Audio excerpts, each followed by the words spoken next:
직곡의 불가인물전. 오늘은 원효 스님에 대해 알아보겠습니다. 삼국시대 중기, 신라의 승려로 같은 시기에 활동한 고승의상과 쌍벽을 이루는 고대 한국 불교계의 고승으로 신라 십성 중 한 명이다. 속성은 설씨, 원효는 법명이다.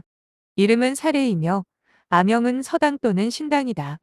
경상북도 암양, 즉 지금의 경산시 출신으로 인피공의 손자이며 매마 담날의 아들이다. 617년 진평왕 39년에 태어났다. 원효의 집은 본래 율곡의 서남쪽에 있었다고 전한다.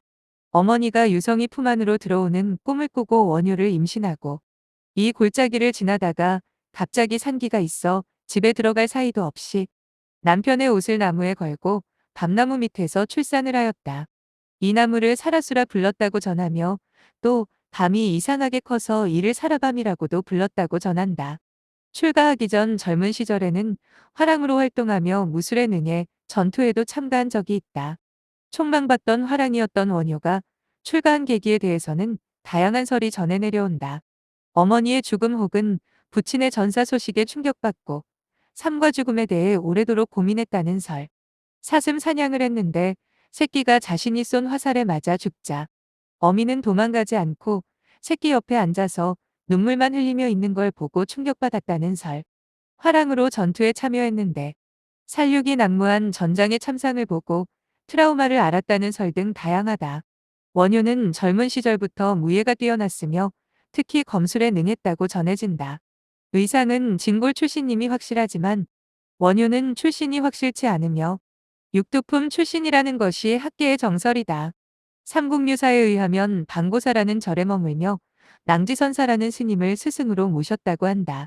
삼국유사 5권에 등장하는 신라 방고사는 굴화 영취사의 서북쪽에 있는데 원효대사는 이곳에 머무르며 낭지선사의 가르침을 청하며 초장관문과 안신사심론을 저술했다고 전해진다.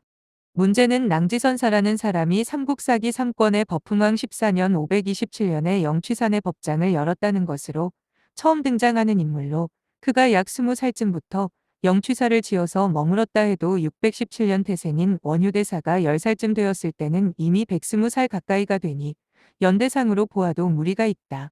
원효는 15세경에 출가하여 수도에 정진하였다.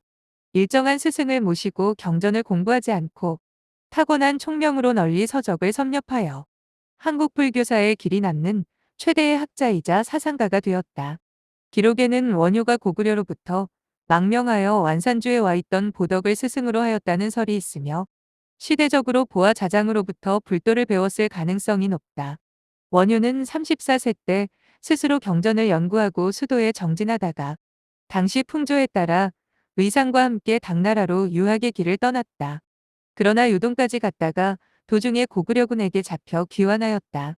10년 뒤 다시 의상과 함께 해로를 통하여 당나라로 들어가려 하였으나 여행 도중에 해골의 괴물을 마시고 진리는 결코 밖에서 찾을 것이 아니라 자기 자신에게서 찾아야 한다. 라는 깨달음을 터득하고 의상과 헤어져서 돌아왔다. 하루는 원효가 누가 자루 없는 도끼를 빌려주겠는가. 하늘밭을 기둥을 깎겠다. 라며 거리에서 노래를 부르자 태종 무열왕 김춘추가 그 의미가 현자를 낳고자 하는 내용임을 파악하고 둘째 딸인 묘석공주와 동침하게 해 설총을 낳게 한다. 이것은 655년에서 660년, 즉 원효의 나이 39세에서 44세 사이에 일어난 일이 아니었던가 한다. 이 실계의 사실은 원효로 하여금 더욱 위대한 사상가로 전환하게 된 중대한 계기가 되었다. 파괴 뒤 머리를 안 깎고 속복으로 갈아입고 스스로 소선거사라고 칭하고 속인 행세를 하였다. 어느 날 한 광대가 이상한 모양을 한 큰 표주박을 가지고 춤추는 놀이를 구경하고는 깨달은 바가 있어 광대와 같은 복장을 하고 불교의 이치를 노래로 지어 세상에 유포시킴으로써 부처님의 가르침을 일반 대중에까지 잘 알 수 있도록 하였다. 그 노래의 줄거리는 화엄경의 이치를 담은 것으로 모든 것에 거리낌이 없는 사람이라야 생사의 편안함을 얻나니라. 라는 누구나 쉽게 알아들을 수 있는 노랫가락인데 그 노래를 무예가 불렀다. 그리고 별다른 이유도 없이 미친 사람과 같은 말과 행동을 하여 이해할 수 없는 점도 있어 거사들과 어울려 술집이나 기생집에도 드나들었다. 혹은 금빛 칼과 쇠지팡이를 가지고 다니며 글을 새기기도 하고 혹은 화엄경에 대한 주소를 지어 그것을 강의하기도 하였다. 또 어떤 때에는 가야금과 같은 악기를 들고 사당에 가서 음악을 즐기기도 하였다. 그는 또 여염집에서 유숙하기도 하고 혹은 명산대천을 찾아 좌선하는 등 임의로 기회를 쫓아 생활하되 어떤 일정한 틀에 박힌 생활 태도가 없었다. 행적 또한 뚜렷한 어떤 규범을 따르지 않았고 또 사람들을 교화하는 방법도 일정하지 않았다. 어떤 때에는 받았던 밥상을 내동댕이 치고 사람을 구하기도 하였고 또 어떤 때에는 입안에 물고 있던 물을 뱉어 불을 끄기도 하였다. 한날 한시에 여러 곳에서 똑같은 모습으로 나타나기도 하고 또 어떤 때에는 온 천하를 다 찾아도 자취를 찾을 수가 없었다고 한다. 그의 교화 방법은 중국의 고승 배도나 지공을 닮은 데가 많았다. 원효가 금강산매경론을 찬술할 때와 관련해 다음과 같은 설화가 전하여 온다. 한 번은 국왕이 100명의 고승대덕을 초청하여 인왕경대회를 열었을 때 상주 사람들이 원효를 천거하자 다른 승려들이 그 인품이 나쁘다고 헐뜯었기 때문에 받아들여지지 않았다. 그런 일이 있은 뒤 왕후가 종기를 앓게 되어서 아무리 좋은 약을 다 써도 별다른 효과가 없었다. 왕은 왕자와 신하들을 거느리고 영험이 있다는 명산대천을 다 찾아다니며 기도를 드리던 중 한 무당이 말하기를 사람을 다른 나라에 보내어 약을 구하게 하면 그 병이 곧 나을 것이라고 하였다. 왕은 곧 당나라에서 좋은 약과 의술에 능한 사람을 구하도록 사신을 보냈다. 왕명을 받은 사신 일행이 바다 한가운데 이르자 바닷물 속으로부터 한 노인이 솟아올라 사신들을 용궁으로 데리고 갔다. 용왕은 자기의 이름을 금해라 하며 다음과 같은 말을 하였다. 경들나라의 왕비는 바로 청제의 셋째 공주여. 우리 용궁에는 일찍부터 금강산매경이라는 불경이 전하여 오는데 시각과 본각으로 되어 있어. 원만하게 열린 보살행을 설명하여 주는 불경이요. 신라 왕비의 병으로 인하여 좋은 인연을 삼아 이 불경을 당신들의 나라로 보내어 널리 알리고자 사신들을 부른 것이요. 라고 하였다.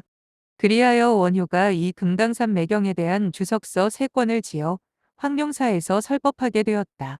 왕을 비롯하여 왕비와 왕자 공주, 그리고 여러 대신들과 전국의 절에서 찾아온 명망 높은 고승들에게 원효는 금강산매경의 강해를 시작하였다. 그의 강설은 흐르는 물처럼 도도하고 질서정연하여 오만하게 앉아있던 고승들의 입에서 찬양하는 소리가 저절로 흘러나왔다. 금강산매경의 강설을 끝내고 원효는 지난날 나라에서 100개의 석가래를 구할 때에는 그 속에 끼일 수도 없더니 오늘 아침 단 한 개의 대들보를 가로지르는 마당에서는 나 혼자 그 일을 하는구나. 라고 하였다. 이 말을 들은 고승들은 부끄러워하면서 깊이 뉘우쳤다고 한다. 그 뒤 조용한 곳을 찾아 수도와 저술에만 전념하였다. 현존하는 그의 저술은 20부, 22권이 있으며 현재 전해지지 않는 것까지 포함하면 100여 부, 240권이나 된다. 특히 그의 대승기신론소는 중국 고승들이 해동소라 하여 즐겨 인용하였고 금강산매경론은 인도의 마명, 용수 등과 같은 고승이 아니고는 얻기 힘든 논이라는 명칭을 받은 저작으로서 그의 세계관을 알 수 있는 대저술이다. 그는 학승으로서 높이 평가될 뿐만 아니라 민중교화 승으로서 당시 왕실 중심의 귀족화된 불교를 민중불교로 바꾸는 데 크게 공헌하였다. 또 종파주의적인 방향으로 달리던 불교 이론을 고차원적인 입장에서 회통시키려 하였는데 그것을 오늘날 원효의 화쟁사상이라 부른다. 이것은 그의 일심사상, 무해사상과 함께 원효사상을 가장 특징적으로 나타낸 것으로 평가되고 있다. 그의 사상은 너무나 다양하여 헤아리기 어려우나 항상 하나라는 구심점을 향하였고 화쟁과 자유를 제창하였다. 원효의 일심사상은 그의 저서 금강산매경론, 대승기신론소 등 그의 모든 저술에서 철저하게 천명되고 있다. 인간의 심식을 깊이 통찰하여 본각으로 돌아가는 것, 즉 비일심원을 궁극의 목표로 설정하고 육바라밀의 실천을 강조하고 있다. 그는 만법비일, 만행귀진을 굳게 믿고 사상과 생활을 이끌어갔다. 그리고 일심이야말로 만물의 주추이며 일심의 세계를 불국토 극락으로 보았고 이것을 대승, 불성, 열반이라고 불렀다. 원효는 어느 한 종파에 치우치지 않고 화엄경, 반야경, 열반경, 해신밀경, 아미타경 등 대승불교 경전 전체를 섭렵하고 통요한 사람이다.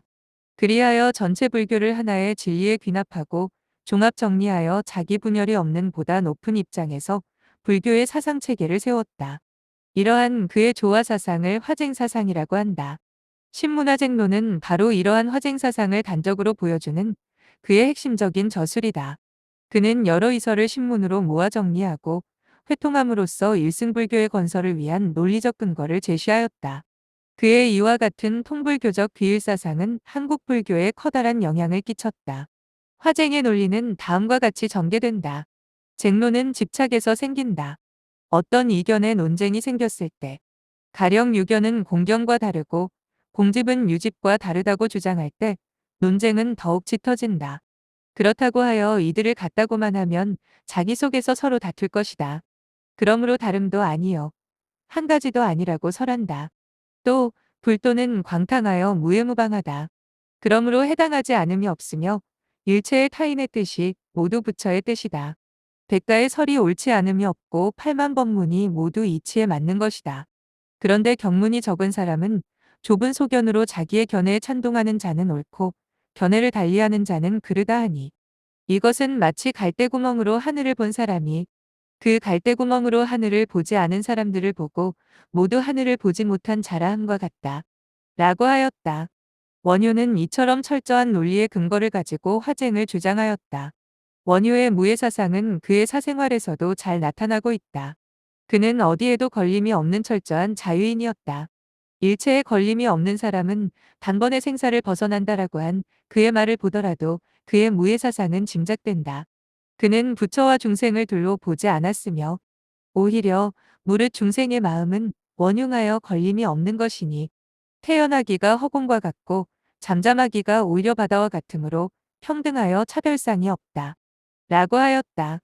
그러므로 그는 철저한 자유가 중생심에 내재되어 있다고 보았고 스스로도 철저한 자유인이 될 수 있었으며 그 어느 종파에도 치우치지 않고 보다 높은 차원에서 일승과 일심을 주장하였던 것이다. 이 밖에도 원효는 열애장 사상 등 불교의 모든 사상에 대하여서도 독자적인 사상체계를 확립하였다. 저서로 금강산 매경론소, 신문화쟁론, 화엄경소 등이 있다. 686년 신문왕 6년에 향년 69세로 인멸하였다. 이상 직곡의 불가인물전 원효대사에 대해 알아보았습니다. 경청해 주셔서 감사합니다.